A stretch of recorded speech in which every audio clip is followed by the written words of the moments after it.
लाला तेरे काज एक बहुत सुंदर छोरी देखी है मैंने और तो ले जावे आई हूँ माँ चल मेरे संग। ठाकुर जी बोले कौन सी छोरी है? बोले अपने बरसाने में। बोले बरसाने में भानु बाबा की छोरी राधा रानी? पूर्णमासी बोले हम जाने तो तू सब है बस बात बनावे। लाला माँ सबरी चर्चा कर रही है तो देखनो चाहे एक बार। तो वो सबरी तो यूँ कह रही तुम कैसे उछल बल के ले आओ, लेकिन लाला तो मैं बता दूं स्पष्ट बात, तू मेरे संग राजी राजी चलो चल। वहाँ पे सबरी सखीन को तो दिखा लाऊंगी, तेरो ब्याह है जाएगा, बढ़िया प्रेम ते रहियो। फिर मन सुखा बोलो ऐसे नहीं जाएगा लाला हमारो, पहले मेरे काजी भी छोरी बताओ, जब मेरो ब्याह भी पक्को बताई दोगी तब लाला जावेगा और मैं संग जाऊंगा। पूर्णमासी बोले तो बिल्कुल ना लेके जाऊंगी। मनसुखा बोलो मैं तो जाऊंगा लाला, अकेले छोड़, यशोदा मैया ने जिम्मेवारी दे रखी है हमें, लाला एक क्षण के काज भी अकेले नहीं रहेगा, हम तो संग जाएंगे। पूर्णमासी बोली अब लाला देख देरी मत करे, रात है जाएगी फिर सब तो ढूंढेंगे, तू जल्दी चल मेरे संग बरसाने। और माँ सबरे तेरी प्रतीक्षा कर रहे हैं। ठाकुर जी बोले नहीं एक बार यूँ बताए तो मैं कैसा लग रहा हूँ? पूर्णमासी बोली लाला बहुत सुंदर लग रहा हो, बहुत चोखा लग रहा हो, बिल्कुल एकदम बढ़िया।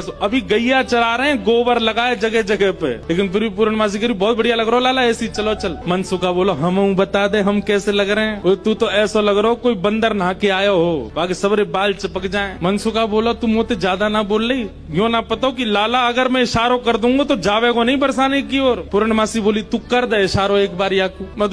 मनसुखा बोलो लाला तू बरसानो नहीं जाएगो। पूर्णमासी बोली लाला संध्या हरी जल्दी चल। सोई ठाकुर जी चल दिए। मनसुखा बोलो लाला तेने बढ़िया हमारी यारी नभाई है, हम एक बार हमारी बात मान जा तो रुक जा तो नहीं। बोले अरे ब्याह के काज में 6 महीना ते इंतजार कर रहा हूँ, जैसे तैसे हैरो तो है ना देखो, तेरी बात बाद में मान लूंगा मैं, अभी जान दे। मनसुखा बोलो मैं भी चलूंगा। खूब पूर्णमासी ने मना करी, लेकिन मनसुखा बोलो मेरे बिना नहीं जाएगा, मैं चलूंगा। मनसुखा भी गयो। मनसुखा रास्ता में बोलो कैसो दिन आ गए हो भैया, बता दुल्हा पैदल पैदल जा रहा है, अरे कोई बैलगाड़ी तो मंगा ले, कोई घोड़ा तो मंगा ले, कोई ऊंट तो मंगा ले। पूर्णमासी बोली तुम जैसे इनके ब्याह है रहे यही बहुत बड़ी बात है, पैदल ही चल दो। बोले देख मैं तो पैदल चलूंगा, लेकिन लाला पैदल इतना दूर बरसानो पैदल थोड़ी जाएगा। या के काजे अब तेरे काजे ऊंट कहाँ ते लाऊं मैं, तेरे काजे घोड़ी कहाँ ते लाऊं मैं? मनसुखा बोलो वैसे जरूरत तो ना है, तुम नेक और झुक जाओ तो तुम ही काफी हो, तुम पे बैठ जाएगा। थोड़ी तो झुकी भाई हो, नेक और झुक जाओ। लेकिन पूर्ण ब्रज में सबको सुख मिलता है ठाकुर जी के साथ। पूर्णमासी नेक और झुक गई, ठाकुर जी अपने कंधा पे बैठा लिए, दोनों तरफ पैर लटका करके ठाकुर जी मुंह दिखाई करवे जा रहे हैं, अपना ही मुंह दिखावे जा रहे हैं। पूर्णमासी कह रही लाला पहली बार आयो बरसाने? ठाकुर जी कह रहे हैं हाँ पहली बार आयो हूँ। बोले हाँ प्रत्यक्ष रूप में तो पहली बार लाला आयो है, वैसे तो जन कितनी बार आ चुको। खुद ही कंधा पे बैठे बैठे रास्ता बता रहे, आगे ते बाएं मुड़ जाइयो, यहाँ ते दाएं मुड़ जाइयो,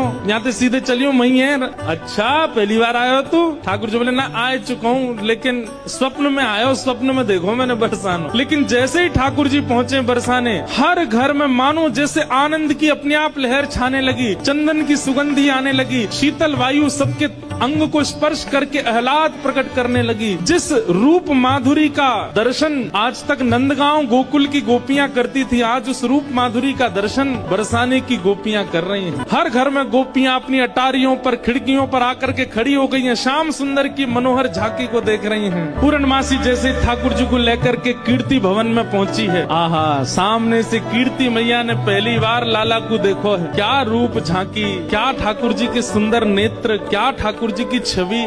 कीर्ति मैया को इतने भागे, मन तो हुआ कि अभी गोद से उतारूं, अभी भामर पड़वा के ब्याह कर दूं लाली को। लेकिन जाए करके जैसे ही पहुंचे तो पहुंचते ही स्वागत ही ऐसा कि अच्छा तो जही है वो कारे कारे कारे काले कलूटे। ठाकुर जी की रूप माधुरी पर ही आक्षेप करने लगी सब। ठाकुर जी को बैठा करके सब सखियां घेर करके बैठी हैं और अब आपस में चर्चा करनी। बीच में मनसुखा भी बैठा है। सखियां आकर के बोली मैया जमाई तो आयो संग में, मुंह दिखाई करवावे आयो संग में, पर ये अपने गांव ते बंदरन ने काई को लिया आयो संग में। मनसुखा बोला हम बंदर ना है, हम लाला के सखा हैं, हमारे कहे बिना कछु ना करे लाला। हम कहें तो उठे, हम कहें तो बैठे, हम कहें तो चले, हम कहें तो सोवे, हम कहें तो खावे। धीरे से देख रहे हैं ठाकुर जी अब की मान जाइयो, अगर कछु कहें तो, पिछली बार तो चल दियो। सब सखियां ठाकुर जी को कोई कान पकड़ के देख रही है, मैया कान तो ठीक है, यहाँ के नाक पकड़ के देख रही, मैया नाक ठीक है या की, आंखन में घूर घूर के देख रही, बोले मैया आंख ठीक है या की। मुखमंडल देख रही हैं, हाथ देख रही हैं, पाम देख रही हैं, चलवा के देख रही हैं, चलवा के देख रही हैं, सब गोपी कह रही हैं, मैया चाल तो बढ़िया है, लेकिन नेक ऐसी लगे जनानी सी, जनानी समझे, ऐसा लगे नेक नेक कोई छोरी चल रही है का। अरे ना लाला, हमारो जब गैया चरावे जावे तब देखो बिल्कुल ऐसी मर्दानी सी चाल चले, ऐसा मत कहो। सब ठाकुर जी को घेर करके विविध विविध प्रकार की बातें कर रही हैं। एक गोपी बोली, लाला तुम बाकी सब चीजन में तो ठीक हो, लेकिन फिर चोरी काय को करो। ठाकुर जी बोले, हम चोरी ना करें, ये सबरे ब्रजवासी मक्खन निकालें, दूध घी दही सब इकट्ठो करें और कंस को जाकर के दया में, तो कंस के यहाँ जावे से रोकें, वहाँ हमारे चोरी करें। और मक्खन की चोरी, दूध की चोरी, दही की कोई चोरी है? चोरी तो आभूषण की होयो करे। तभी एक गोपी बोली, हमने तो ये भी सुनी है कि तुमने किशोरी जी की मुंदरी चुरा ली एक बार। ठाकुर जी बोले, अरे ये तुम्हारे घर पे जो मलाई दूध आदि सब खाए ना, ये गोपीन के घर से चोरी नहीं भैया, उनके जप तप को फल मिला उन्हें कि मैं उनके यहाँ चोरी करवे आया हूँ। मैं तो यहाँ ब्रज में जन्मा हूँ। मुंदरी जो हमने चुराई वो तेरे पति की नहीं, तो तू मत बोले हमते कि कौन की चुराई कौन की नहीं चुराई, हम दोनों एक हैं। तुम कहा जानोगी यह बात? अरे तू हमते का पूछ रही है? ये श्यामाजू तो नित्य हमारी है, ये सदीनते हमारी है, इनके संबंध में इतनी जांच पड़ताल और पूछ तूछ तुम कर रही हो, अरे ये तो सदाते हमारी है, या मैं पूछने की कहा बात है। सब